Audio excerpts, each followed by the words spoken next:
Assalamu alaikum students. This is Hafiz Osama, your mathematics instructor for IGCSE और O level mathematics. अच्छा बच्चों, अच्छा बेटा, आज जो है वो हमने सबसे पहले जो है वो लास्ट जो हमारा वीडियो लेक्चर था, जो हमारा रिकॉर्डेड लेक्चर था, उसमें जो है वो हमने ओ लेवल के अंदर मैथ्स के अंदर हमने कौन कौन से टॉपिक्स पढ़ने हैं उसका कंटेंट का ओवरव्यू देखा था। सही है। आज हम जो है वो मैथ्स का ओ लेवल का नहीं, ओ लेवल मीन जीसीई बोर्ड होता है। सही है। जीसीई का देखा था। आज हम देखेंगे ओ लेवल आईजीसीएसई का। सही है। ओ लेवल आईजीसीएसई के ओ आईजीसीएसई के अंदर मैथ्स के अंदर आईजीसीएसई। अच्छा बेटा, अगर आईजीसीएसई के मैथ्स के कोर्स कोड की बात करें तो वो है 0580। सही है। मैथमेटिक्स के अंदर बेटा हमारे पास जो है वो आईजीसीएसई के मैथमेटिक्स के अंदर कौन कौन से टॉपिक्स हमने स्टडी करने हैं। आज हम उसका एक कंटेंट का पूरा ओवरव्यू देखेंगे। पहले हम स्पेसिफिक टॉपिक्स देखेंगे, हमारे पास टोटल नंबर ऑफ टॉपिक्स जो है वो 9 टॉपिक्स होते हैं, वो देखेंगे। और फिर जो है वो उसका डिटेल डिस्क्रिप्शन देखेंगे। सही है। और फिर ये भी देखेंगे कि ओ लेवल जीसीई और आईजीसीई जीसीएसई के मैथ्स के कोर्स के अंदर कंटेंट्स के अंदर क्या डिफरेंस है, दोनों में से किसमें ज्यादा टॉपिक्स है और किसमें कम है, ये सारी चीजें हमने देखनी है। मैथमेटिक्स। ठीक है। इसके अलावा बेटा आपके पास जो है वो आईजीसीएसई के अंदर ना दो ऑप्शन होते हैं। एक होता है आप जो है वो कोर असेसमेंट दे दो या फिर एक्सटेंडेड असेसमेंट दे दो। ये क्या होता है इसको भी समझेंगे। सही है। पेपर का पैटर्न भी देखेंगे। सही है। सारी चीजें हमने जो है वो इसी वीडियो के अंदर जो है वो इसी लेक्चर के अंदर हमने डिस्कस करना है। सही है। चलो बेटा स्टार्ट करते हैं। बिस्मिल्लाहिर्रहमानिर्रहीम।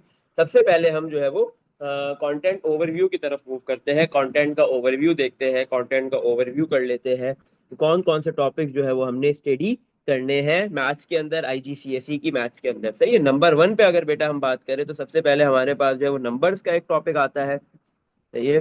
Content overview. सही है। Number 1, numbers. नंबर्स को हमने डील करना है, नंबर्स को स्टडी करना है, नंबर्स को पढ़ना है। नेक्स्ट अलजेब्रा एंड ग्राफ्स, फिर इसके बाद हमने अलजेब्रा और ग्राफ्स को स्टडी करना है। फिर इसके बाद बेटा हमने थर्ड वन पे कोऑर्डिनेट ज्योमेट्री को पढ़ना है। कोऑर्डिनेट ज्योमेट्री को डील करना है, कोऑर्डिनेट ज्योमेट्री को स्टडी करना है। नेक्स्ट इसके बाद बेटा फोर्थ वन पे हमारे पास ज्योमेट्री आ जाएगी। फिर इसके बाद फिफ्थ पे बेटा हमारे पास मेंसुरेशन है। फिर इसके बाद बेटा हमारे पास जो है वो ट्रिग्नोमेट्री है। ट्रिग्नोमेट्री। सही है। फिर इसके बाद जो है वो हमारे पास नेक्स्ट है transformations and vectors. Transformations and vectors. सही है। फिर हमने ये डील करना है, ये स्टडी करना है। एट टॉपिक जो है वो हमारे पास प्रोबेबिलिटी का है। प्रोबेबिलिटी। एंड लास्ट वन बेटा, जो लास्ट टॉपिक है हमारे पास आईजीसीएसई मैथ्स के अंदर, वो है हमारा स्टैटिस्टिक्स। स्टैटिस्टिक्स।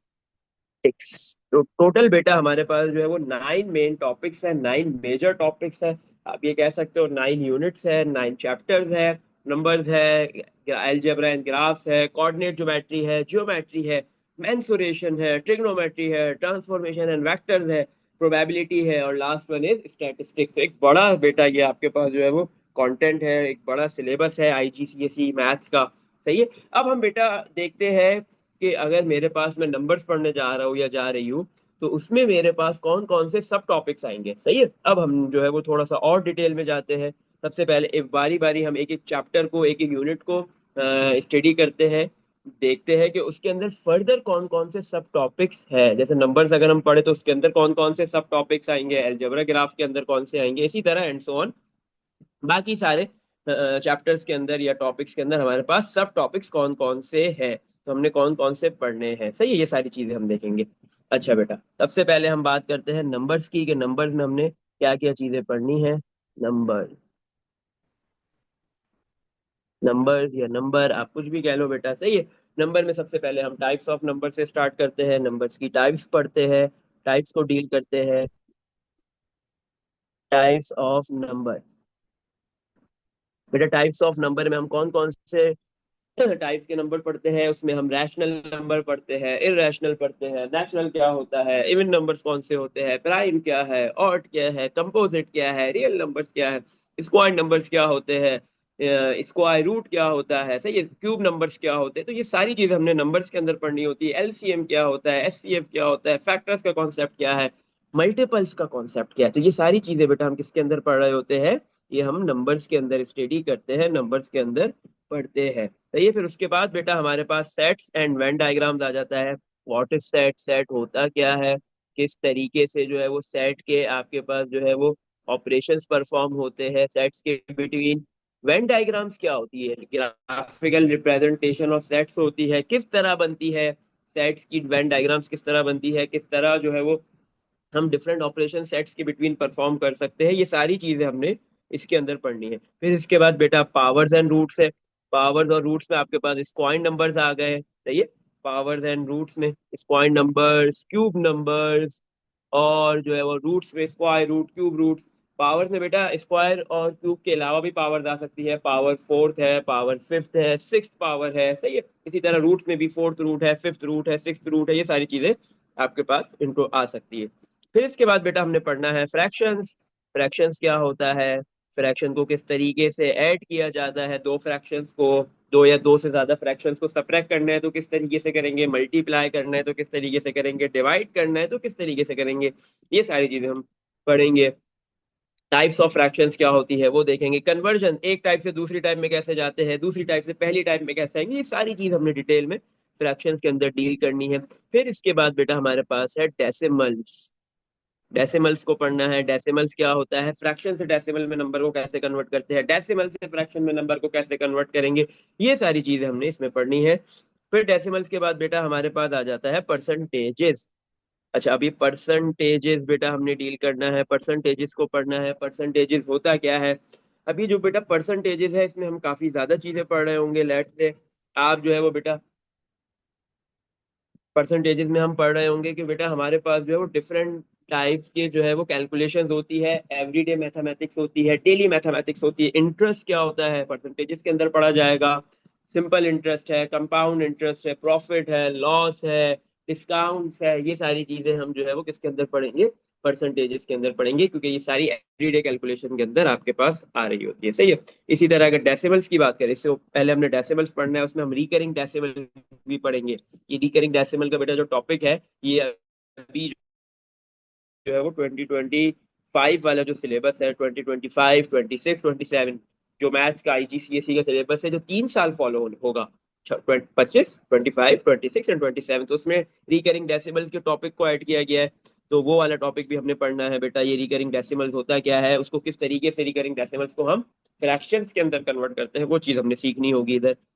फिर इसके बाद बेटा जो है वो हमने अरिथमेटिक ऑपरेशंस परफॉर्म करने हैं, जिसको आप कहते हो अरिथमेटिक ऑपरेशंस। मतलब कि दो नंबर्स है वो प्लस माइनस होंगे, तब पहले प्लस किया जाएगा, माइनस किया जाएगा, मल्टीप्लाई किया जाएगा, डिवाइड किया जाएगा, या पावर ली जाएगी, या ब्रैकेट सॉल्व किया जाएगा, जिसके लिए आप बॉडमास रूल पढ़ा है, या बिट मास पढ़ा है, या पेमडास पढ़ा है। तो अरिथमेटिक ऑपरेशंस के अंदर हमने ये बॉडमास रूल को फॉलो करते हुए, बॉडमास कह लो, बिटमास कह लो, या पेमडास कह लो, बेटा तीनों चीजें ही सेम होती है। तीनों जो है वो वर्ड्स अलग अलग है, लेकिन तीनों के मतलब बिल्कुल सेम ही है, सही है। इस रूल को फॉलो करते हुए हम जो है वर्ड प्रॉब्लम्स को सॉल्व करेंगे, जिसको अरिथमेटिक वर्ड प्रॉब्लम्स कहते हैं, जो हमें ये बताता है कि आपने जो है वो पहले मल्टीप्लाई करना है या पहले प्लस करना है, सही है। ये रूल आपको बताता है। तो ये हमने इसके क्वेश्चंस करने हैं, इसको डील करना है, इसको पढ़ना है।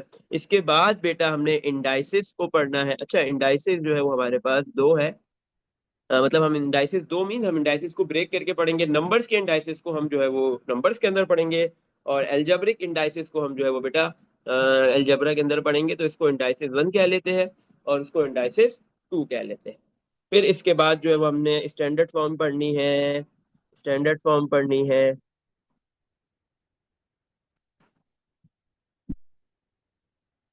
सही है। स्टैंडर्ड फॉर्म है। फिर इसके बाद बेटा हमारे पास जो है वो एस्टिमेशन है, एस्टिमेशन का टॉपिक है। स्टैंडर्ड फॉर्म में बेटा क्या होता है कि आपके पास नंबर ऑर्डिनरी फॉर्म में है, उसको स्टैंडर्ड में कैसे कन्वर्ट करते हैं, स्टैंडर्ड से ऑर्डिनरी में कैसे कन्वर्ट करते हैं, तो ये सारी चीजें हैं। एस्टिमेशन मीन्स एस्टिमेट कैसे करेंगे किसी भी नंबर को, उसी में अप्रोक्सीमेशन भी पढ़ते हैं कि अप्रोक्सीमेट कैसे करते हैं किसी भी नंबर को। फिर इसके बाद लिमिट ऑफ एक्यूरेसी का टॉपिक हम पढ़ना है। लिमिट्स ऑफ एक्यूरेसी, रेसी, लिमिट्स ऑफ एक्यूरेसी के अंदर जो है वो अ, बेटा हम जो है वो पढ़ेंगे अपर बाउंड क्या होता है, लोअर बाउंड क्या होता है, ये सारी चीज हमने डील करनी है लिमिट्स ऑफ एक्यूरेसी के अंदर। इसके बाद हमने रेशियो एंड प्रोपोर्शन पढ़ना है। रेशियो एंड प्रोपोर्शन का टॉपिक है,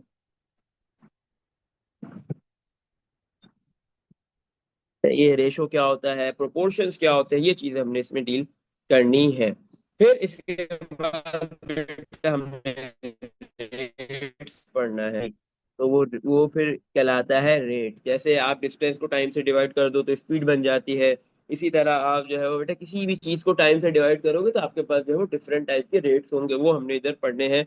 एक हमने जो है वो क्या पढ़ना है, कौन सा रेट है हमारे पास, हम जो है वो डेंसिटी कैलकुलेट भी कर रहे होंगे, इसमें प्रेशर भी कर रहे होंगे, पॉपुलेशन डेंसिटीज भी होंगी, हम जो स्पीड भी कैलकुलेट कर रहे होंगे। सही है, सारे हमने रेट्स के अंदर पढ़नी है ये सारी चीजें। सही है। फिर इसके बाद जो है वो बेटा हमारे पास जो है वो रेट हो गया, फिर टाइम की कन्वर्जन है, टाइम को डील करेंगे, टाइम को पढ़ना है।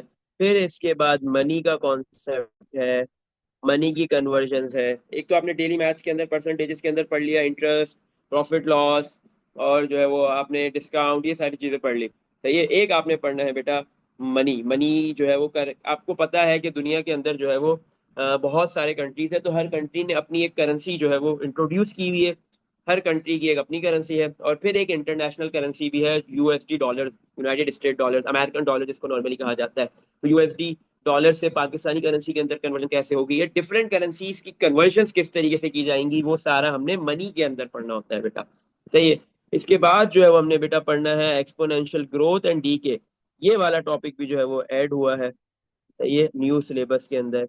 एक्सपोनेंशियल ग्रोथ एंड डीके, ये क्या होता है। एक्सपोनेंशियली आपके पास कोई भी चीज, ग्रोथ का मतलब बढ़ रही है, और डीके का मतलब कोई भी चीज कम हो रही है। एक्सपोनेंशियली कम हो रही है और एक्सपोनेंशियली बढ़ रही है, इसको डील करना है। ये होता है क्या है, किस तरीके से होगा, ये सारी चीजें हमने देखनी है। अच्छा बेटा, इसके बाद जो हमने पढ़ना है वो है सर्ट्स है। सही है, सर्ट्स को हमने डील करना है, सर्च पढ़ना है, ये भी एक न्यू टॉपिक है, ऐड हुआ है। फिर इसके बाद हमने जो है वो ये भी सीखना है कि कैलकुलेटर को किस तरीके से यूज किया जाएगा इफेक्टिवली, वो भी सीखना होगा, वो भी हम देखेंगे। सही है, क्योंकि हमारे पास जो है वो पेपर पैटर्न में जब हम आएंगे तो देखेंगे दो पेपर्स दे रहे हैं हमारे जीसीएसई में, मैथ्स के दो पेपर्स हैं हमारे पास, एक विद कैलकुलेटर है और एक विदाउट कैलकुलेटर है। तो जो विद कैलकुलेटर वाला पेपर है उसमें ऑब्वियस सी बात है कि हम जो है वो कैलकुलेटर को बहुत फ्रीक्वेंटली हम कैलकुलेटर को बहुत यूज कर रहे होंगे। तो अब फ्रीक्वेंटली कैलकुलेटर जब भी यूज होता है जब आपको जो है वो बेटा कैलकुलेटर यूज करना अच्छे तरीके से आता होगा, तो उसकी भी प्रैक्टिस करनी है कि कैलकुलेटर को कैसे जो है वो इफेक्टिवली यूज किया जा सके। तो ये सारी चीजें हमने पढ़नी है चैप्टर नंबर 1 के अंदर, यूनिट नंबर 1 के अंदर जो नंबर है। तो बेटा नंबर्स के अंदर ये सारे टॉपिक्स हम जो है वो डील कर रहे होंगे, सारे टॉपिक्स पढ़ रहे होंगे। इसमें टाइप्स ऑफ नंबर्स है, सेट्स और वेन डायग्राम्स है, पावर्स एंड रूट्स है, फ्रैक्शंस है, डेसिमल्स है, परसेंटेजेस है। डेसिमल के अंदर रिकरिंग डेसिमल्स है, परसेंटेजेस में सिंपल इंटरेस्ट है, कंपाउंड इंटरेस्ट है, हायर परचेज में एक टॉपिक भूल गया, हायर परचेज है, simple interest, compound interest, hire purchase. Then फिर जो है वो बेटा आपके पास प्रॉफिट लॉस है, और जो है वो आपके पास डिस्काउंट्स है। अर्थमेटिक में आपके पास पेमडास, या फिर जो है वो बिड मास बॉड मास वाला रूल है। इंडाइसेस आपने पढ़ने हैं नंबर्स के अंदर। स्टैंडर्ड फॉर्म है, एस्टिमेशन है, अप्रोक्सीमेशन है, एस्टिमेशन के साथ ही limits of accuracy, upper bound lower bound क्या होता है वो पढ़ना है, रेशो पढ़ना है, प्रोपोर्शंस पढ़ने हैं, रेट्स को पढ़ना है, टाइम को पढ़ना है, मनी है, टाइम की कन्वर्जन बड़ी इंपॉर्टेंट होती है, मनी है बेटा, एक्सपोनेंशियल ग्रोथ एंड डीके, और फिर आपके पास लास्टली जो है वो ये सर्ट्स है। और जब आपने कल कैलकुलेशंस करनी है with the help of calculator, उसमें भी आपको इफेक्टिवली कैलकुलेशंस करनी होंगी, उसको सीखना होगा। सही है, तो इस तरीके से बेटा आपके पास जो यूनिट 1 है नंबर्स वाला वो कंप्लीट हो जाता है, वो खत्म हो जाता है। अब हम नेक्स्ट टॉपिक की तरफ बेटा, नेक्स्ट यूनिट की तरफ मूव करते हैं, वो है हमारे पास अलजेब्रा एंड ग्राफ। सही है, अलजेब्रा और ग्राफ्स के हम देखते हैं कि उसके कौन कौन से सब टॉपिक्स हैं। Algebra zebra and graphs, algebra और ग्राफ्स के अंदर बेटा हमने कौन कौन से सब टॉपिक्स को डील करना है, कौन कौन से सब टॉपिक्स को हमने पढ़ना है। नंबर वन पे अगर हम बात करते हैं बेटा, तो सबसे पहले जो हमने पढ़ना है introduction to algebra, and algebra का इंट्रोडक्शन पढ़ेंगे कि अलजेब्रा होता क्या है। सही है। अलजेब्रा इंट्रोड्यूस कैसे हुआ, क्या जरूरत पड़ी अलजेब्रा बनाने की। अक्सर स्टूडेंट्स को अलजेब्रा नहीं अच्छा लगता, क्यों भाई?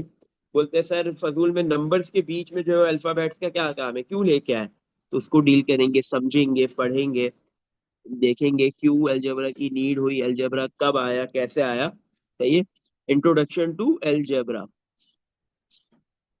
फिर इसके बाद जो हमने नेक्स्ट टॉपिक पढ़ना है वो अलजेब्रिक मैनिपुलेशन है। Algebraic manipulation. फिर जो हमने नेक्स्ट टॉपिक पढ़ना है वो है अलजेब्रिक फ्रैक्शंस है।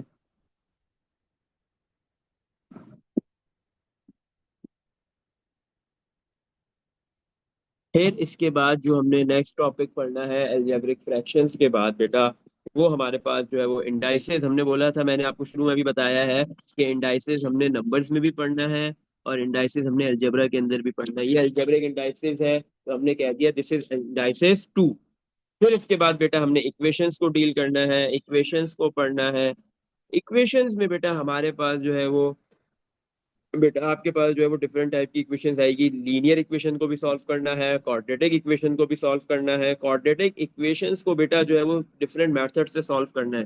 क्वाड्रेटिक इक्वेशन के तीन मेथड्स होते हैं सॉल्व करने के लिए, वो हमने सारे के सारे जो है वो स्टडी करने हैं। कौन कौन से? Quadratic formula with the help of middle term breaking, मतलब फैक्टराइजेशन मेथड, या फिर जो है वो कंप्लीटिंग द स्क्वायर मेथड। ये तीनों मेथड्स हमने इक्वेशंस को, क्वाड्रेटिक इक्वेशंस को सॉल्व करना है, लीनियर इक्वेशन को सॉल्व करना है। इसके अलावा हमने साइमल्टेनियस इक्वेशंस को सॉल्व करना है। सही है। सब्जेक्ट ऑफ द फॉर्मूला पढ़ना है इक्वेशंस के अंदर। तो ये सारी चीजें हमने डील करनी है। सही है। अगर हम अलजेब्रिक फ्रैक्शंस की बात करें तो फ्रैक्शंस के अंदर जो है वो बेटा हमने आइडेंटिटीज पढ़नी है। ए प्लस बी का होल स्क्वायर, ए माइनस बी का होल स्क्वायर, ए स्क्वायर माइनस बी स्क्वायर वाली तीनों आइडेंटिटीज पढ़नी है फ्रैक्शंस में कन्वर्जन्स के लिए। और इसके अलावा हमने कॉमन वाला मेथड देखना है फ्रैक्शन के अंदर, मिडिल टर्म ब्रेकिंग वाला मेथड देखना है। तो ये सारी चीजें हमने पढ़नी है। अच्छा बेटा, इसके बाद इक्वेशंस के बाद जो हमारे पास टॉपिक आएगा वो इनइक्वालिटीज का टॉपिक आ जाएगा। इनइक्वालिटीज को देखना है कि ये इनइक्वालिटीज होता क्या है, किस तरह इनइक्वालिटीज को डील किया जाता है। इनइक्वालिटीज सही है। इसके बाद हमारे पास जो है वो सीक्वेंसेस आ जाती है। इनइक्वालिटीज के बाद सीक्वेंसेस एंड पैटर्न्स आ जाते हैं। सीक्वेंसेस एंड पैटर्न्स को हम पढ़ेंगे। फिर इसके बाद जो है वो हमने नेक्स्ट टॉपिक जो पढ़ना है वो हमारे पास प्रोपोर्शन का है। सही है। फिर हमने पढ़ना है प्रोपोर्शन। प्रोपोर्शन में बेटा हमारे पास जो है वो दोनों टाइप्स आ जाएंगी, बोथ टाइप्स, डायरेक्ट प्रोपोर्शन भी और इनडायरेक्ट प्रोपोर्शन भी। इनडायरेक्ट मींस इनवर्स प्रोपोर्शन भी। दोनों टाइप्स के प्रोपोर्शन हमने पढ़ने हैं। फिर इसके बाद जो है वो हमारे पास ग्राफ्स की बात करते हैं। अलजेब्रा हमने अच्छा खासा पढ़ लिया, आप ग्राफ्स को डील करेंगे, ग्राफ्स को पढ़ेंगे। ग्राफ्स इन प्रैक्टिकल सिचुएशंस।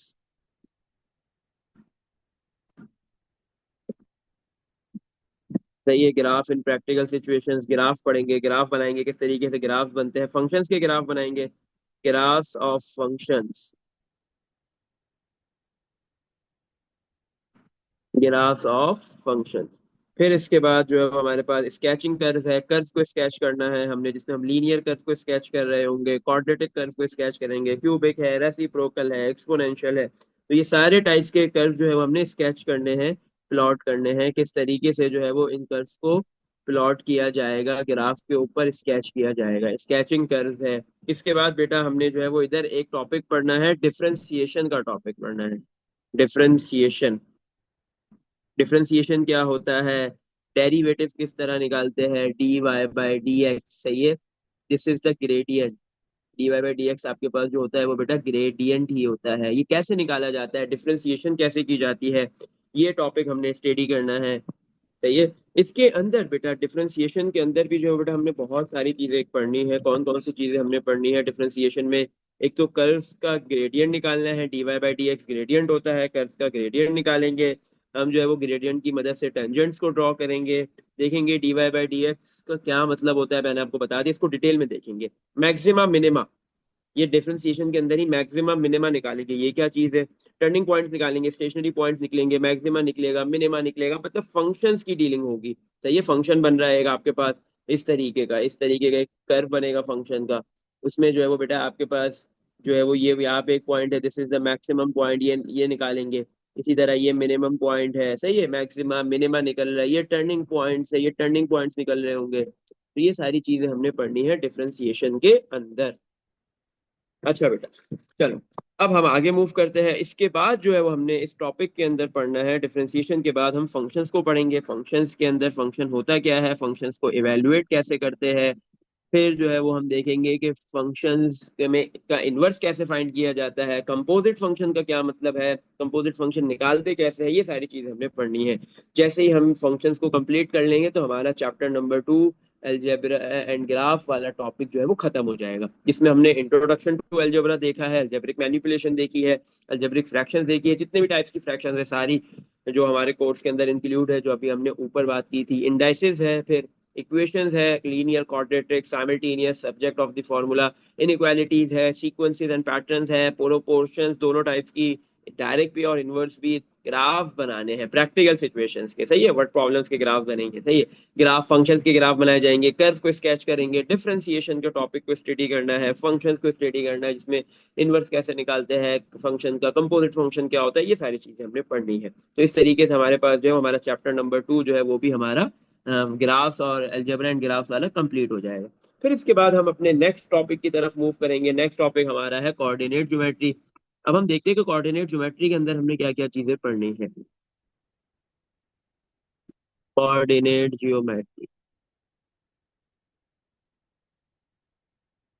अच्छा बेटा, कोऑर्डिनेट ज्योमेट्री में अगर हम बात करें तो कोऑर्डिनेट ज्योमेट्री में हमने सबसे पहले कि कोऑर्डिनेट्स होता है क्या है इसको डील करेंगे, सही है। पूरा जो है वो इंट्रोडक्शन देखेंगे कोऑर्डिनेट ज्योमेट्री का, कोऑर्डिनेट देखेंगे क्या होता है, एक्सिस का क्या कॉन्सेप्ट है, ओरिजिन का क्या कॉन्सेप्ट होता है, कोऑर्डिनेट्स का क्या कॉन्सेप्ट है, ये सारी चीज हमने पढ़नी है। फिर इसके बाद जो है वो हमारे पास आ रहा है ड्राइंग लीनियर ग्राफ। इसमें फिर हम जो है वो लीनियर ग्राफ बनाएंगे, लीनियर ग्राफ्स बनाएंगे। लीनियर ग्राफ्स कैसे बनते हैं, लीनियर ग्राफ में स्ट्रेट लाइन बनेंगी, लीनियर ग्राफ आपके पास स्ट्रेट लाइन है, स्ट्रेट लाइन के अलावा कोई भी ग्राफ बनता है वो नॉन नॉन लीनियर ग्राफ्स होता है, सही है। फिर इसके बाद ग्रेडियंट पढ़ेंगे, gradient of linear graphs. Gradient हम कैसे निकालते हैं लीनियर ग्राफ का, gradient of linear graph. Gradient की जगह बेटा आप उसको स्लोप भी कह सकते हो, ग्रेडियंट का दूसरा नेम होता है स्लोप, सही है। ग्रेडियंट लीनियर ग्राफ का ग्रेडियंट कैसे निकालते हैं वो देखेंगे। फिर आप देखोगे बेटा आपके पास अगर एक लाइन है, लाइन के दो एंड पॉइंट्स गिवन दिए हुए हैं, मतलब लाइन का एक सेगमेंट गिवन दे दिया गया, उन दोनों पॉइंट्स के दरमियान का डिस्टेंस कितना है, लेंथ कितनी है, वो कैसे निकालोगे, उसके लिए लेंथ फॉर्मूला होता है, लेंथ कैसे निकाली जाती है वो पढ़ेंगे। एक लाइन के दो एंड पॉइंट से लाइन का सेगमेंट गिवन है, दो एंड पॉइंट्स गिवन है, मिड में एक पॉइंट लाई कर रहा है तो वो कैसे निकालेंगे, मिड पॉइंट कैसे निकालते हैं, सही है, लेंथ कैसे निकालते हैं दो पॉइंट्स के बिटवीन लाइन की, या फिर लाइन के मिड में कोई पॉइंट लाई कर रहे हैं तो वो कैसे फाइंड करेंगे, ये चीजें हमने पढ़नी है। फिर इसके बाद जो है वो equations of linear graph, linear graphs की लाइन की इक्वेशन कैसे बनाते हैं वो हम देखेंगे इधर, इक्वेशंस ऑफ लीनियर ग्राफ। तो ये तो हमने ये देखना है कि जो लीनियर ग्राफ्स है, जो लाइंस है, उनकी इक्वेशंस कैसे बनेगी वो हमने देखना है। फिर पैरेलल लाइंस का कॉन्सेप्ट पढ़ना है कि पैरेलल लाइंस क्या होती है, सही है, उनके स्लो उनके ग्रेडियंट्स आपस में क्या होते हैं। फिर इसके बाद हमने परपेंडिकुलर लाइन का कॉन्सेप्ट देखना है कि परपेंडिकुलर लाइंस क्या होती है, और परपेंडिकुलर लाइंस के जो है वो ग्रेडियंट जो है वो किस तरह से जो है वो होते हैं, मतलब क्या रिलेशन होता है परपेंडिकुलर लाइंस के ग्रेडियंट में, पैरेलल लाइंस के ग्रेडियंट में। तो ये सारी चीजें हमने पढ़नी है। कोऑर्डिनेट ज्योमेट्री में कोऑर्डिनेट्स को स्टडी करना है, लीनियर ग्राफ्स को पढ़ना है, ग्रेडियंट ऑफ लीनियर ग्राफ्स को पढ़ना है, लेंथ और मिड पॉइंट को पढ़ना है, इक्वेशंस पढ़नी है लीनियर ग्राफ्स की कैसे बनती है वो बनानी है, पैरेलल लाइंस और परपेंडिकुलर लाइन के कॉन्सेप्ट को स्टडी करना है। अच्छा, इसके बाद नेक्स्ट टॉपिक जो है वो हमारा ज्योमेट्री का टॉपिक है, जिसपे हम मूव करेंगे। चैप्टर 4 यूनिट 4 जो है वो हमारा ज्योमेट्री का है। अब ज्योमेट्री के अंदर हम क्या क्या पढ़ रहे हैं वो देखेंगे।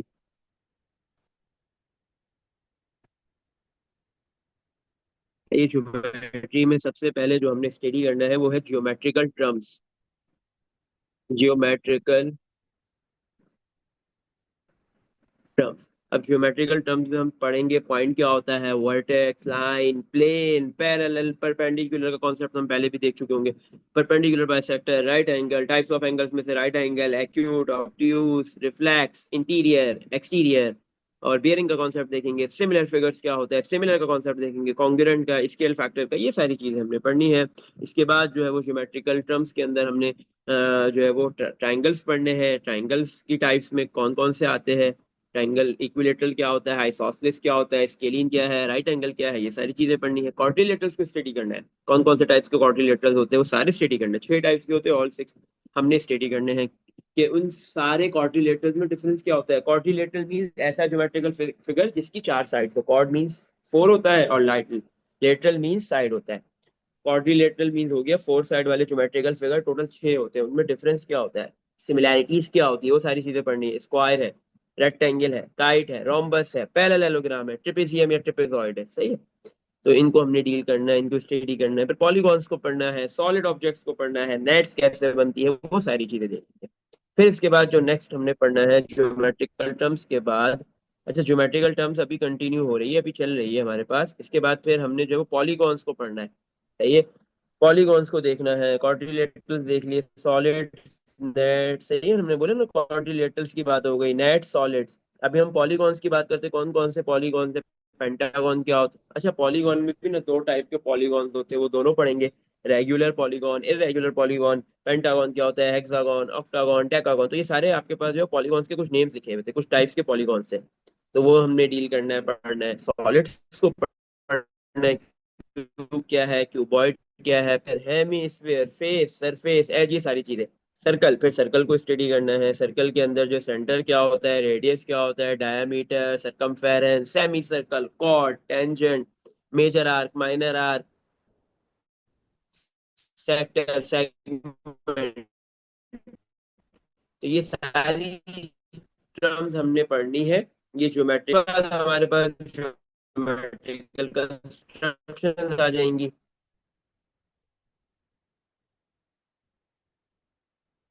ज्योमेट्रिकल कंस्ट्रक्शन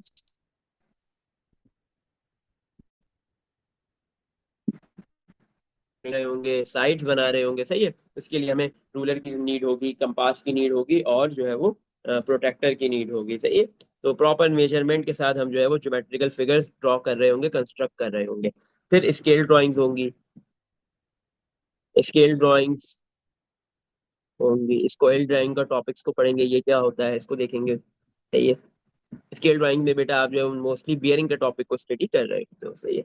अच्छा इसके बाद फिर हमने सिमिलैरिटी का कॉन्सेप्ट पढ़ना है, सिमिलैरिटी क्या होती है।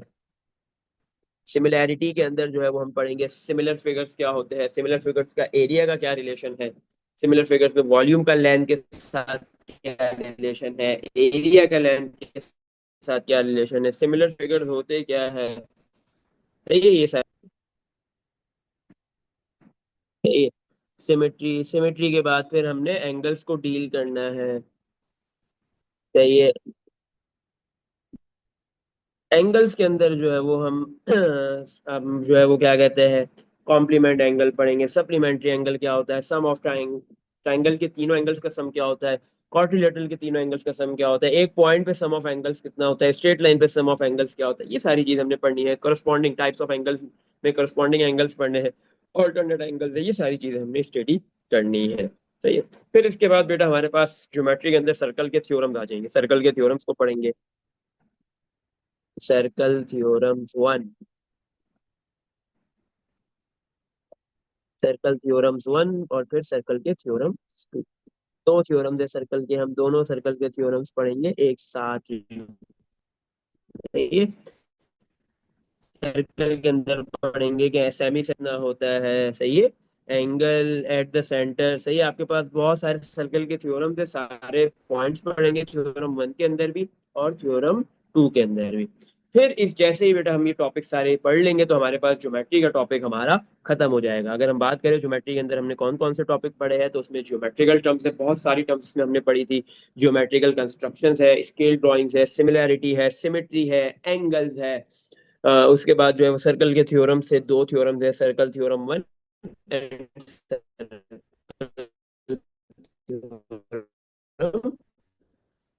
टू। ये मेंसुर हमारा चैप्टर जो है वो मेंसुरेशन है। मेंसुरेशन में अब हम डील करेंगे, मेंसुरेशन को पढ़ेंगे। सही है। सबसे पहले मेंसुरेशन के हमारे पास जो है वो कौन सा टॉपिक आएगा, units of measure. Units of measure, इसमें हम कन्वर्जन्स पढ़ेंगे, क्योंकि हमें ये बात पता है कि मेंसुरेशन में हमारे पास लेंथ आएंगी, एरिया आएगा और वॉल्यूम आएंगे, ये सारी चीजें आएंगी। तो एरिया, लेंथ के डिफरेंट यूनिट्स है तो यूनिट्स की कन्वर्जन देखेंगे। लेंथ के मीटर भी है, सेंटीमीटर भी है, किलोमीटर भी है, मिलीमीटर भी है। सही है। माइल्स भी है। इसी तरह एरिया के अंदर सेंटीमीटर स्क्वायर है, मिलीमीटर स्क्वायर है, किलोमीटर स्क्वायर है, मीटर स्क्वायर है।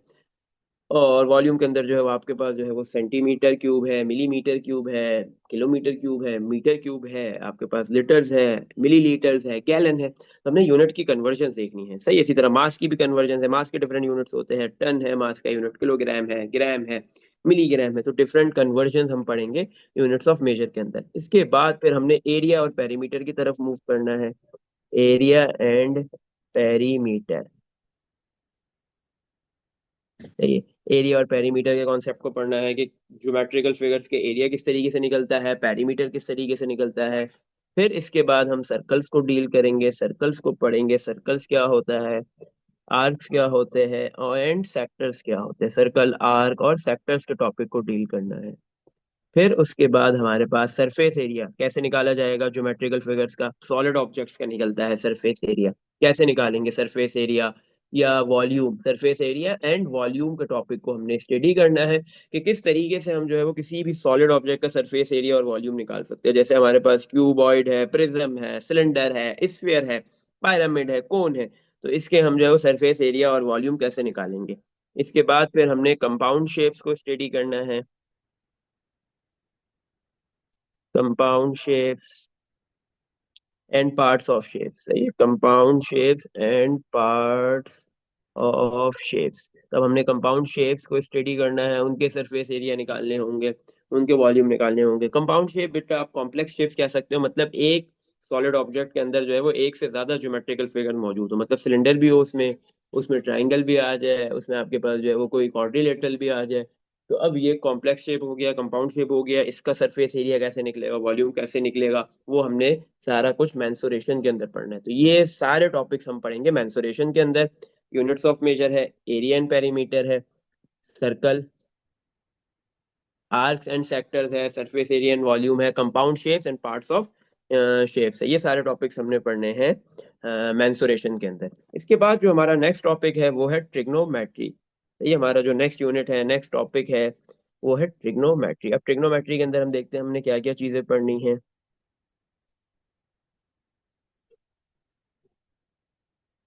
अच्छा, ट्रिग्नोमेट्री के अंदर जो है सबसे पहले हम पाइथागोरस थ्योरम को पढ़ेंगे कि पाइथागोरस थ्योरम क्या होता है। Pythagoras theorem. सही है। पाइथागोरस थ्योरम क्या बोलता है, उसमें जो है वो आपके पास बेस, आपके पास जो है एडजेसेंट क्या होता है, एडजेसेंट को बेस भी कह सकते हो आप। आपके पास जो है वो उसमें परपेंडिकुलर, परपेंडिकुलर को आप जो है वो हाइट भी कह सकते हो। सही है। और इसके अलावा हाइपोटेन्यूस क्या होता है, हाइपोटेन्यूस, एडजेसेंट। सही है। ये सारी कॉन्सेप्ट्स हमने पढ़ने हैं पाइथागोरस थ्योरम के अंदर। फिर इसके बाद ट्रिग्नोमेट्रिक रेशोज है, ट्रिग्नोमेट्रिक रेशोज पढ़ेंगे।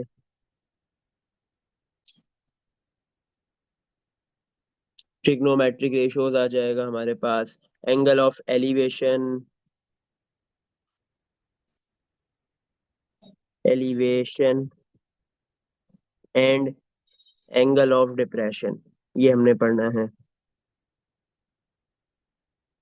अच्छा बेटा, ये पाइथागोरस थ्योरम, ये trigonometric ratios, angle of elevation, angle of depression, ये सारे के सारे जो बेटा लगते हैं हमारे पास, ये राइट एंगल ट्रायंगल पे इम्प्लीमेंट हो सकते हैं। ये सारे के सारे कॉन्सेप्ट राइट एंगल ट्रायंगल के लिए है। राइट एंगल ट्रायंगल के लिए, राइट एंगल ट्रायंगल पे आप पाइथागोरस थ्योरम भी लगा सकते हो, कोई ट्रिग्नोमेट्रिक रेशोज भी लगा सकते हो, साइन का, कॉस का, टेन का। एंगल ऑफ एलिवेशन और एंगल ऑफ डिप्रेशन जो है वो सारा का सारा कॉन्सेप्ट किसके लिए है, राइट एंगल ट्रायंगल के लिए। अगर सवाल है कि अगर राइट एंगल ट्रायंगल नहीं हो, राइट एंगल ट्रायंगल के अलावा कोई भी और ट्रायंगल हो जिसको नॉर्मली आप ऑब्लिक ट्रायंगल या नॉन राइट एंगल ट्रायंगल कह सकते हो, तो फिर उसमें आप क्या डील करोगे, उसमें आप क्या पढ़ोगे। तो उसके लिए क्या होगा बेटा, तो उसमें हम जो है वो पढ़ते हैं साइन रूल, कोसाइन रूल, सही है, and cosine rule and area of triangle.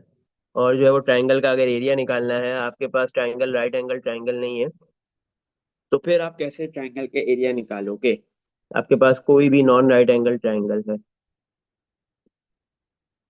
Non right angle triangle है आपके पास, फिर अगर आपको जो है उसका एरिया निकालना है, या आपको उसका जो है वो कोई भी साइड या कोई भी एंगल फाइंड करना है, तो साइन रूल या कोसाइन रूल लगेगा।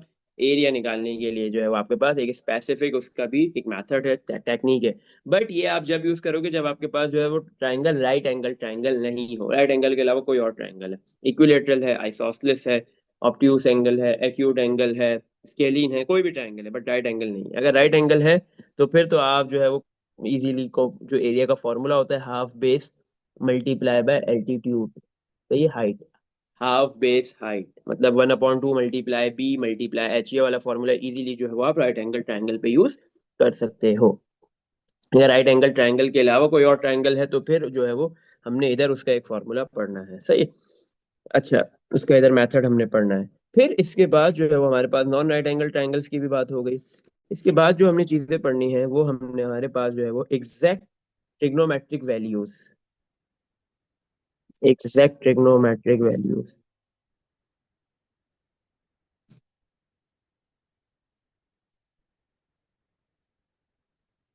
एग्जैक्ट ट्रिग्नोमेट्रिक वैल्यूज के अंदर बेटा आप देखोगे कि साइन एक्स, साइन मतलब आपके पास जो है वो साइन पे x, sine x, x basically angle है, एंगल की वैल्यू 0 डिग्री, 30 डिग्री, 45, 60, 90, ये आपके पास होते हैं standard angles. In standard angles पे साइन का क्या वैल्यूज है, कॉस की क्या होती है, टेन की क्या होती है, ये सारी आपने एग्जैक्ट ट्रिग्नोमेट्रिक वैल्यूज पढ़नी है।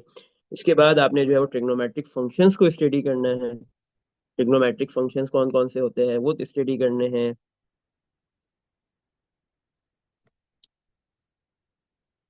ट्रिग्नोमेट्रिक फंक्शन, और मजे की बात है कि उसकी ग्राफ्स भी प्लॉट करने हैं, ग्राफ भी बनाने होंगे आपको इधर ना। Trigonometric function sine cos tan, total होते 6 है बट आपके कोर्स के अंदर 3 है। तो इन 3 ट्रिग्नोमेट्रिक फंक्शंस को आपने पढ़ना है, उसके ग्राफ्स बनाने हैं, सही है। और फिर जो है वो ये आपने ट्रिग्नोमेट्रिक इक्वेशंस को सॉल्व भी करना है, solving trigonometric equations,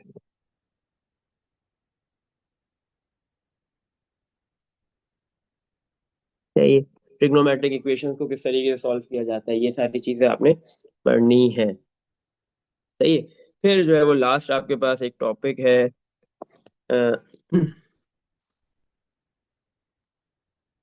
last topic आपके पास है, फिर कौन सा टॉपिक है, पाइथागोरस थ्योरम का, सही है। फिर आपके पास जो है ट्रिग्नोमेट्री के अंदर जो लास्ट टॉपिक है वो है पाइथागोरस थ्योरम। सर आप बोलोगे ऊपर भी पढ़ा है, बट यहाँ पे आप जो पाइथागोरस थ्योरम इम्प्लीमेंट करोगे, पाइथागोरस थ्योरम एंड ट्रिग्नोमेट्री, जो ट्रिग्नोमेट्रिक रेशोज है, ट्रिग्नोमेट्री जो आपने इम्प्लीमेंट करनी है इन 3 डायमेंशनल ऑब्जेक्ट्स, इन 3D ऑब्जेक्ट्स मतलब सॉलिड ऑब्जेक्ट्स का पाइथागोरस थ्योरम या ट्रिग्नोमेट्री इंप्लीमेंट कर रहे होगे। तो इस तरीके से आपके पास जो है वो ट्रिग्नोमेट्री खत्म हो जाएगी, जिसमें आपने राइट एंगल ट्राइंगल के लिए पाइथागोरस थ्योरम पढ़ा, ट्रिग्नोमेट्रिक रेशियोज पढ़े, एंगल ऑफ एलिवेशन पढ़ोगे, एंगल ऑफ डिप्रेशन है, नॉन राइट एंगल ट्राइंगल के लिए साइन रूल है, कोसाइन रूल है, एरिया ऑफ ट्राइंगल है, फिर एग्जैक्ट ट्रिग्नोमेट्रिक वैल्यूज है, ट्रिग्नोमेट्रिक फंक्शंस के ग्राफ प्लॉट्स करने हैं, ट्रिग्नोमेट्रिक इक्वेशंस को सॉल्व करना है, फिर पाइथागोरस थ्योरम और ट्रिग्नोमेट्री को 3 डायमेंशनल ऑब्जेक्ट्स में इंप्लीमेंट करना है, सही है। तो इस तरीके से आपके पास जो है वो ट्रिग्नोमेट्री का कॉन्सेप्ट, ट्रिग्नोमेट्री खत्म हो जाएगी। फिर इसके बाद जो आपने नेक्स्ट टॉपिक पढ़ना है वो है आपके पास transformation and vectors, transformations and vectors, तो ये वाला आपने टॉपिक पढ़ना है, ट्रांसफॉर्मेशन और वेक्टर्स का। इसके अंदर आपने क्या है, सबसे पहले ट्रांसफॉर्मेशन को डील करना है कि ट्रांसफॉर्मेशंस क्या होती है, कितने टाइप्स की ट्रांसफॉर्मेशंस होती है, और कोर्स में कौन कौन सी इंक्लूड है वही आप पढ़ोगे, ऑब्वियस है।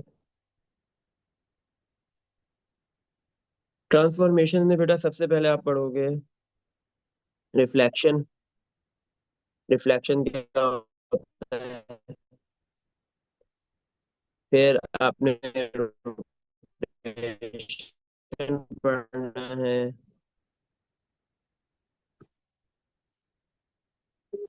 रिफ्लेक्शन है, रोटेशन है, फिर आपके पास जो है वो बेटा इनलार्जमेंट है, हो गया, रोटेशन हो गई, इनलार्जमेंट हो गई, और फिर ट्रांसलेशन। तो ये सारी ट्रांसफॉर्मेशंस को आपने डील करना है, रिफ्लेक्शन, रोटेशन, इनलार्जमेंट और फिर ट्रांसलेशन। फिर इसके बाद जो नेक्स्ट टॉपिक आपने पढ़ना है वो है vectors in two dimensional. Vectors को पढ़ना है, क्या होते हैं vectors, but two dimensional. Two dimensional मतलब टू एक्सिस में, एक्स एक्सिस और वाई एक्सिस के अंदर टू डायमेंशनल पढ़ना है, थ्री डायमेंशनल वेक्टर्स को डील नहीं करना। फिर उसके बाद मैग्नीट्यूड निकालना है वेक्टर का, मैग्नीट्यूड किस तरह निकाला जाता है वेक्टर का, मैग्नीट्यूड ऑफ अ वेक्टर वाला टॉपिक पढ़ना है।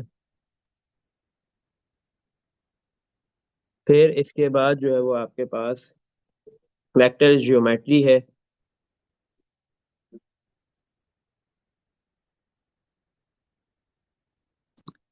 सही है, वेक्टर ज्योमेट्री जैसे ही आप पढ़ लोगे तो बेटा आपके पास ये ट्रांसफॉर्मेशन और वेक्टर का टॉपिक खत्म हो जाएगा। सही है, जिसमें आपने ट्रांसफॉर्मेशंस पढ़ी, ट्रांसफॉर्मेशन में रिफ्लेक्शन, रोटेशन, इनलार्जमेंट, ट्रांसलेशन।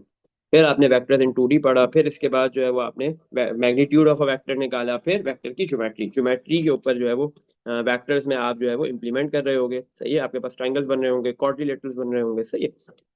अच्छा, जिसमें आप जो है वो बेटा एक पोजीशन वेक्टर्स का एक कॉन्सेप्ट पढ़ते हो, वो इम्प्लीमेंट होता है वेक्टर की ज्योमेट्री में। सही है। इसके बाद बेटा फिर हम नेक्स्ट टॉपिक की तरफ मूव करेंगे। हमारा जो नेक्स्ट टॉपिक है वो है हमारे पास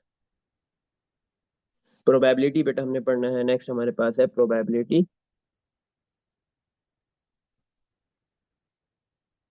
प्रोबेबिलिटी के टॉपिक को स्टडी करना है। प्रोबेबिलिटी में सबसे पहले आप इंट्रोडक्शन देखोगे प्रोबेबिलिटी का, आपके पास।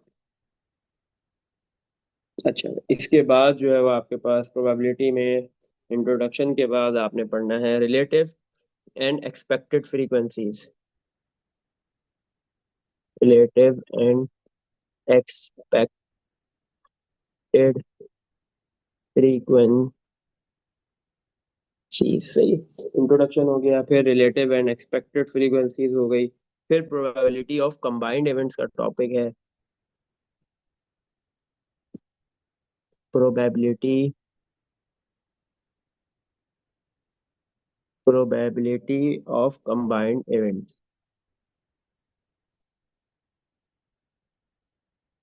इवेंट्स ये टॉपिक आपने स्टडी करना है। फिर इसके बाद जो है वो बेटा एक और टॉपिक आपने स्टडी करना है, कंडीशनल प्रोबेबिलिटी।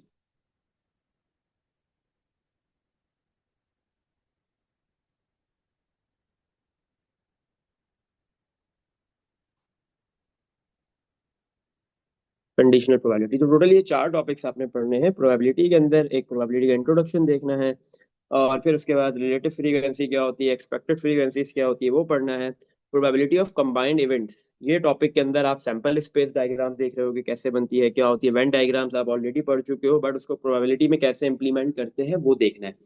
फिर जो है वो ट्री डायग्राम्स कैसे बनती है वो देखोगे, फिर कंडीशनल प्रोबेबिलिटी के टॉपिक को स्टडी करोगे। तो इस तरीके से बेटा प्रोबेबिलिटी का भी जो है वो आपके पास टॉपिक खत्म हो जाएगा।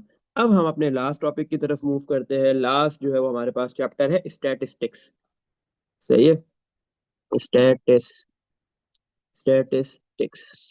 अच्छा बेटा, अच्छा बच्चों, स्टैटिस्टिक्स के अंदर जो है वो ये एक बड़ा, थोड़ा सा बड़ा चैप्टर होगा प्रोबेबिलिटी के मुकाबले में। इसमें हमें काफी चीजें पढ़नी है। सबसे पहले हम जो है वो क्लासिफाइंग स्टैटिस्टिकल डेटा को पढ़ेंगे।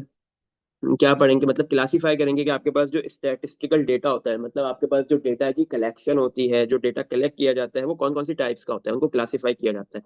तो ये स्टैटिस्टिक्स के अंदर बेटा आप क्या नॉर्मली पढ़ रहे होते हो कि आपके पास जो है वो डेटा कलेक्ट कैसे हुआ, और फिर वो डेटा कलेक्ट होने के बाद आप उसके ऊपर डिफरेंट टूल्स की इम्प्लीमेंट करने के बाद, डिफरेंट टूल्स को इम्प्लीमेंट करने के बाद आप डेटा को एनालिसिस करते हो। सही है बेटा, ये एक वाहिद ऐसा मैथ का टॉपिक है, ये दुनिया का हर इंसान पढ़ता है, हर स्टूडेंट पढ़ता है, वो किसी भी फील्ड में चला जाए, वो इंजीनियरिंग की फील्ड में जाए, कॉमर्स की फील्ड में जाए, कंप्यूटर साइंस की फील्ड में जाए, या फिर मेडिकल की फील्ड में जाए, इवन किसी भी फील्ड में चला जाए, तो उसने ये वाला टॉपिक जो है वो हर जगह मैथ्स का पढ़ना होता है।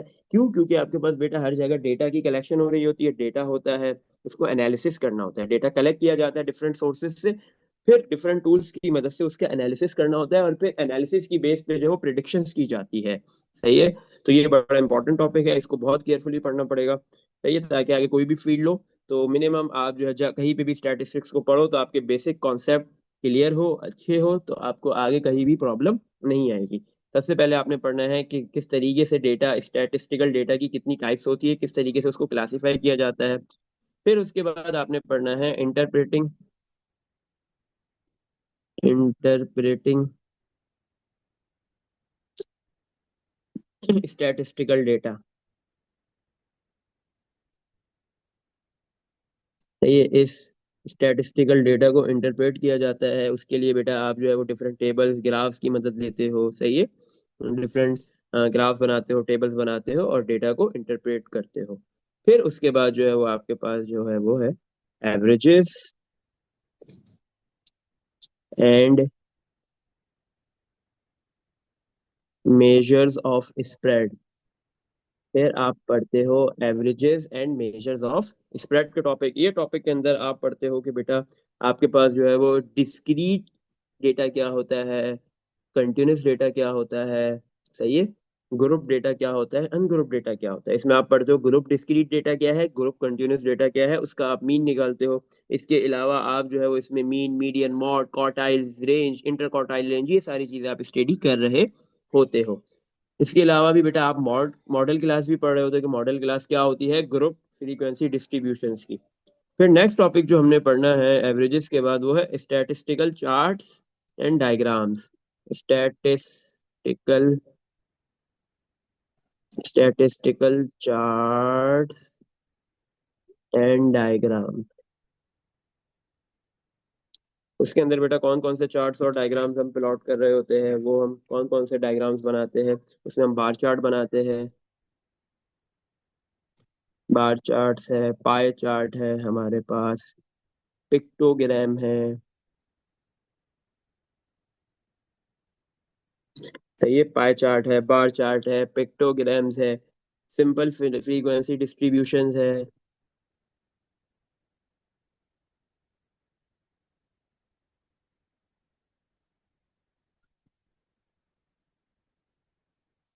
सिंपल फ्रीक्वेंसी डिस्ट्रीब्यूशन है, और स्टीम एंड लीव डायग्राम्स होती है।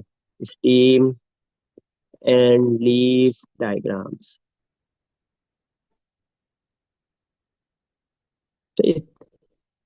फिर इसके बाद जो है बेटा हम जो नेक्स्ट आगे पढ़ रहे होते हैं वो हमारे पास होता है स्कैटर डायग्राम। सही है। ये हमने स्टैटिकल चार्ट्स और डायग्राम, स्टैटिस्टिकल चार्ट्स और डायग्राम हमने पाई चार्ट पढ़ी, pie chart, bar chart, pictogram, steam and leave diagram, simple frequency distribution, ये सारे टॉपिक्स हमने स्टडी करना है। फिर इसके बाद स्कैटर डायग्राम्स क्या होती है, कैसे बनती है। सही है। उसमें बेस्ट फिट ऑफ लाइन क्या होता है, वो कॉन्सेप्ट क्या है, इस तरीके से जो है वो एक लाइन बनाई जाती है, उसको बेस्ट फिट किया जाता है उस पर्टिकुलर डायग्राम के अंदर, ग्राफ के अंदर। सही है। फिर इसके बाद स्कैटर डायग्राम्स के बाद हमने पढ़ना है cumulative frequency diagrams. Cumulative frequency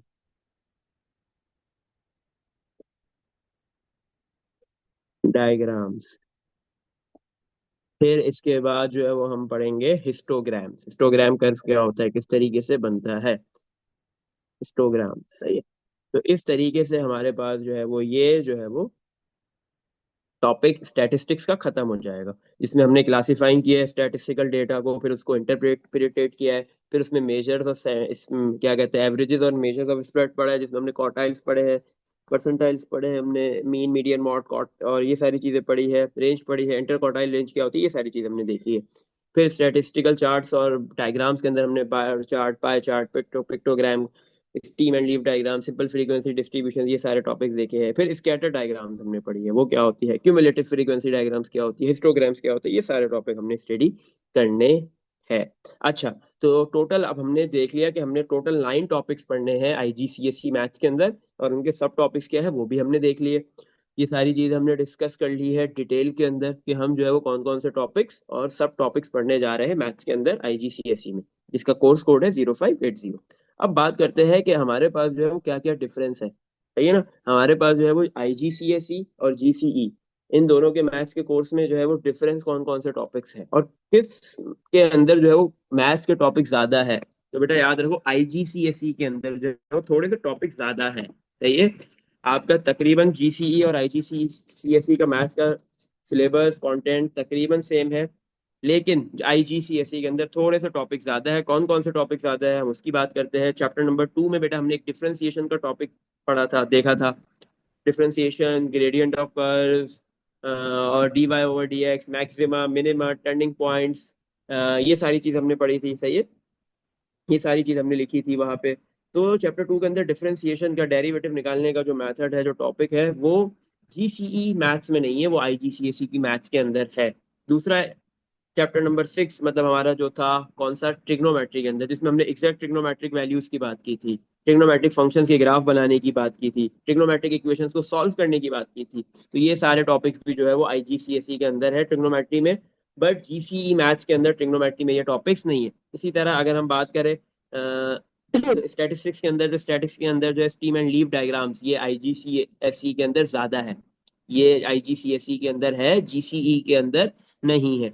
इसी तरह कंडीशनल प्रोबेबिलिटी, जो हमारे पास प्रोबेबिलिटी का टॉपिक था, उसमें कंडीशनल प्रोबेबिलिटी आईजीसीएसई के अंदर है और जीसीई में नहीं है। तो ये चार, ये कुछ टॉपिक्स है, 8-10 टॉपिक्स है चैप्टर 2 में। मतलब आपके पास जो है वो ग्राफ्स वाले, अलजेब्रा और ग्राफ्स के अंदर है, डिफरेंशिएशन का टॉपिक, फिर ट्रिग्नोमेट्री में है, फिर प्रोबेबिलिटी, और फिर स्टैटिस्टिक्स के अंदर कुछ टॉपिक्स ज्यादा है आईजीसीएसई के अंदर, और जीसीई में ये टॉपिक्स नहीं। बस ये थोड़ा बहुत डिफरेंस है, ज्यादा कोई डिफरेंस नहीं।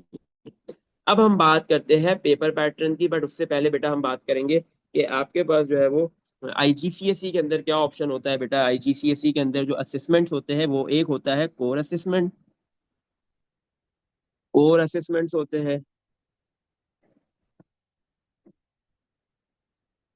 और एक कहलाता है एक्सटेंडेड असेसमेंट,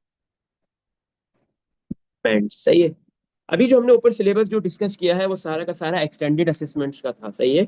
इसमें कोर असेसमेंट बेटा, कोर असेसमेंट इसके उसके उन स्टूडेंट्स के लिए होता है जो वीक होते हैं मैथ्स में, जिनको मैथ्स अच्छी नहीं लगती, जिनको नंबर समझ में नहीं आते, मैथ्स समझ में नहीं आती। तो आईजीसीएसई बेटा एक मौका देता है कि वो भी जो है वो मैथ्स का पेपर अटेम्प्ट कर ले, बट उनके लिए पेपर आसान होगा, थोड़े से कम टॉपिक्स होंगे, पेपर आसान बनाया जाएगा, और जो है वो क्या किया जाएगा, उनका कोर असेसमेंट, कोर सिलेबस है उनके लिए, सही है।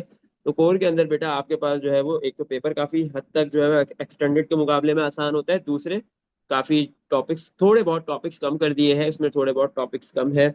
बट उसका एक नुकसान है, ये तो चलो बेनिफिट हो गया ना कि कोर्स कम हो गया, पेपर आसान हो गया, जो वीक स्टूडेंट्स है वो भी पेपर देंगे। लेकिन उसका एक नुकसान ये है कि कोर असेसमेंट का बेटा जो मैक्सिमम ग्रेड है वो सी आएगा। अब कोर असेसमेंट के, अब अगर कोई स्टूडेंट कोर असेसमेंट के पेपर देता है आईजीसीएसई मैथ्स के अंदर, तो उसका A star, A B grade possible नहीं है। वो अगर जो है वो मैक्सिमम, वो अगर क्या कहते हैं 85-90% भी मार्क्स लाएगा तो वो उसका मैक्सिमम सी ग्रेड बनेगा, सी ग्रेड से ज्यादा नहीं बनता, सही है। और मिनिमम तो ई ग्रेड हो, मतलब जी तक जाता है, सही है, और फिर सी से स्टार्ट होता है और जी तक जाता है, तो मतलब उसको ए स्टार, ए और बी नहीं मिलेगा, कोर असेसमेंट वालों को सी ग्रेड से मिलेगा। बट एक्सटेंडेड में ऐसा नहीं है, एक्सटेंडेड ए स्टार से लेके ई तक के ग्रेड्स ए स्टार मिलते हैं एक्सटेंडेड वालों को। एक्सटेंडेड के लिए सारा सिलेबस था जो ऊपर था, उसका पेपर जो है वो बेटा कोर के मुकाबले में ऑब्वियस सी बात है मुश्किल आएगा, सिलेबस भी ज्यादा है, लेकिन क्या है उनके पास चांस है, वो ए स्टार ग्रेड भी ले सकते हैं, ए भी ले सकते हैं और बी भी। लेकिन कोर वाले अगर वो 90% दो पेपर्स के अंदर उनकी जो है वो थ्रेशोल्ड बनता है 90%, फिर भी जाके जो है वो बेटा उनका ए स्टार या ए या बी ग्रेड नहीं आएगा, बल्कि सी आएगा, सही है। चलो, अब हम बात करते हैं बेटा, आपके पास कोर असेसमेंट है तो उसमें दो पेपर होंगे, P1 और P3, और अगर एक्सटेंडेड असेसमेंट होंगे तो उसमें भी दो पेपर होंगे, P2 और P4। P1 बेटा आपके पास जो है वो विदाउट कैलकुलेटर होता है, सही है, कोर असेसमेंट वालों के लिए। और P3 जो है वो बेटा कोर असेसमेंट वालों के लिए विद कैलकुलेटर होगा। ये कोर असेसमेंट का P1 भी बेटा 2 मार्क्स 2 आवर्स का है। P1 जो है वो 2 आवर्स का होगा। अच्छा बेटा, अगर हम बात करते हैं, पहले हम बात कर लेते हैं किसकी, एक मिनट। एक्सटेंडेड असेसमेंट्स की बात करने से पहले हम कोर की बात करते हैं, फिर एक्सटेंडेड को डिटेल में देखेंगे, सही है। सॉरी, आपके पास जो है बेटा कोर असेसमेंट का जो P1 पेपर है जिसमें कैलकुलेटर अलाउ नहीं है, विदाउट कैलकुलेटर है बेटा, वो उनका टाइम, उसकी टाइमिंग है 1 hour 30 minutes, सही है। और उसके जो टोटल मार्क्स होंगे पेपर के, वो होंगे 80 मार्क्स का पेपर होगा। और जो P3 है, वो कोर असेसमेंट का, जिसमें उनको कैलकुलेटर अलाउ किया गया है, तो वो भी बेटा 1 hour 30 minutes का ही होगा। बट उसमें कैलकुलेटर अलाउ है, और इसके मार्क्स भी जो है वो बेटा 80 ही है। तो पेपर के, आप जो है आपका जो रिजल्ट मेकिंग होगी, अगर आप कोर कोर सिलेबस को पढ़ते हुए कोर असेसमेंट दे रहे हो IGCSE मैथ्स के अंदर, तो 50% बेटा आपका जो है वो P1 से आपका थ्रेशोल्ड बनेगा, और 50% जो है वो थ्रेशोल्ड जो आपका बन रहा होगा, जो रिजल्ट बनेगा मैथ्स का, वो P3 से बनेगा, सही है। तो ये है आपके पास पी कोर असेसमेंट्स की बात कर ली हमने, 2 पेपर्स हो गए, P1 P3। एक without calculator P1, P3 with calculator. दोनों का टाइम सेम है, दोनों 1.5 घंटे के पेपर है, और 80 मार्क्स के हैं। 50% जो है वो थ्रेशोल्ड बनाने में, रिजल्ट बनाने में P1 का हाथ होगा, और 50% जो है वो P3 का हाथ होगा। अब हम आते हैं एक्सटेंडेड असेसमेंट वालों का, इसका पेपर का पैटर्न देखते हैं, सही है। पेपर पैटर्न, पी, 2 पेपर्स है एक्सटेंडेड के लिए, एक P2 और एक P4। P2 में बेटा आपके पास जो है वो कैलकुलेटर अलाउ नहीं है, ये विदाउट कैलकुलेटर है।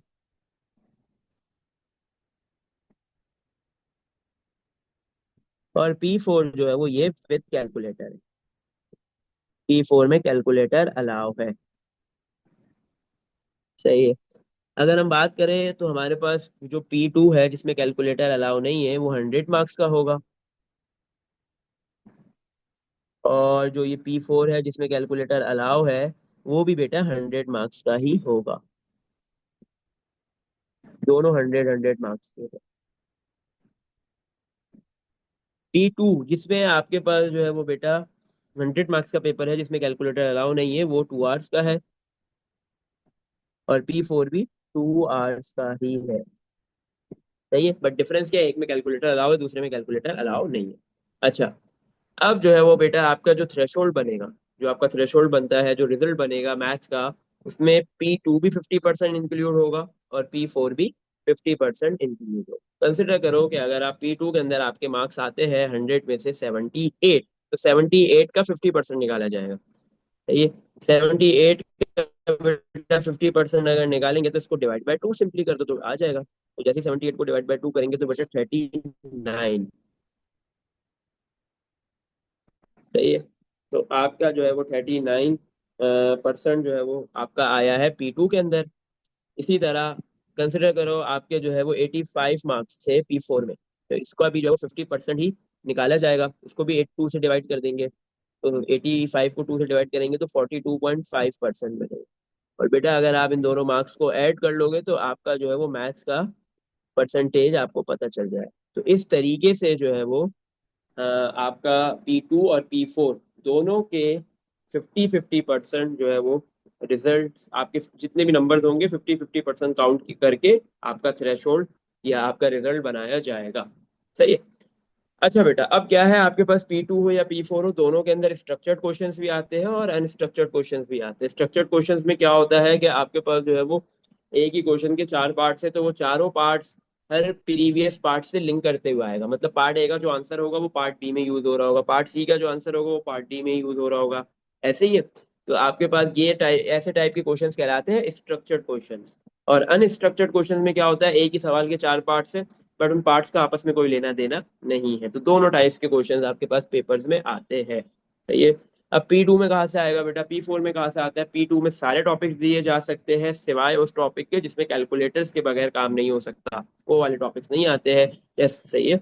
इसके अलावा जैसे हमने बोला था ना, एक आपके पास जो है चैप्टर 1 में एक टॉपिक था जिसमें यूज है कैलकुलेटर, कैलकुलेटर को कैसे यूज करना है, वो वाला टॉपिक आपको नहीं देगा, क्योंकि उसमें मोस्टली क्वेश्चन ऐसे होंगे जो कैलकुलेटर से होंगे, तो वो वाला टॉपिक P2 के अंदर नहीं आएगा। बाकी सारे टॉपिक P2 के अंदर आ सकते हैं। सही है। P4 के अंदर बेटा आपके पास जो है वो सारे टॉपिक्स आ सकते हैं जो कैलकुलेटर से हो भी सकते हैं और कैलकुलेटर से नहीं भी हो सकते हैं। तो ये एक छोटा सा पेपर का पैटर्न था आईजीसीएसई मैथ्स का। हमने ये भी देख लिया कि आईजीसीएसई मैथ्स के अंदर कंटेंट्स क्या है, मैं क्या क्या टॉपिक्स हमने पढ़ने हैं, उसके सब टॉपिक्स भी देख लिए। जीसीई और आईजीसीएसई आईजीसीएसई मैथ्स के अंदर जो है वो कंटेंट में क्या डिफरेंस है वो भी हमने देख लिया। पेपर का पैटर्न भी हमने देख लिया बेटा। बच्चों हमने सारी चीजें जो है वो इस एक वीडियो लेक्चर के अंदर जो है वो डिस्कस कर ली है।